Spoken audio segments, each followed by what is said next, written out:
সম্মানিত ভিউয়ার্স, আসসালামু আলাইকুম। আশা করি সবাই ভালো আছেন।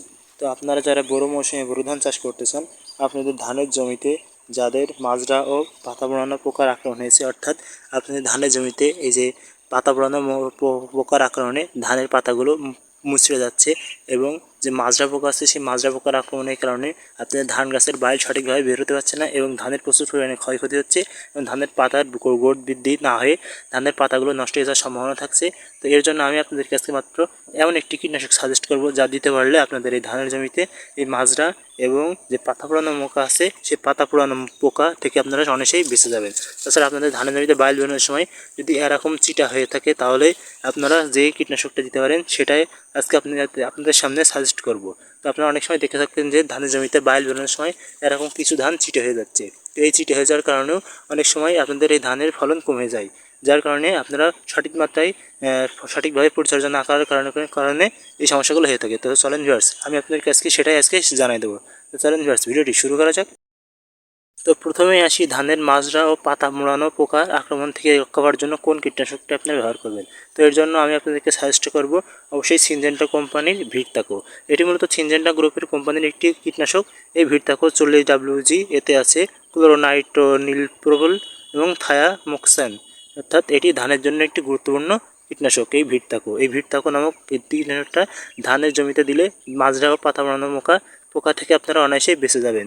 তাছাড়া এর ব্যবহারবিধি আপনাদেরকে জানাই দিচ্ছি। এই ভিটতাকো নামক কীটনাশকটার এর ব্যবহারবিধি হলো, ধানের জন্য বৃদ্ধি পর্যায়ে 2টি প্রয়োগ নিশ্চিত করতে হবে। জমিতে পানি থাকলে ইউরিয়া সারের সাথে মিশিয়ে ভিটতাকো প্রয়োগ করা যাবে, অথবা প্রতি শতাংশ জমিতে 2 লিটার পানি হিসেবে জমির আকার অনুযায়ী অনুমিত মাত্রার ভিটতাকো দ্রবণ তৈরি করে ধান গাছে ভালোভাবে ভিজে স্প্রে করেও দিতে পারেন।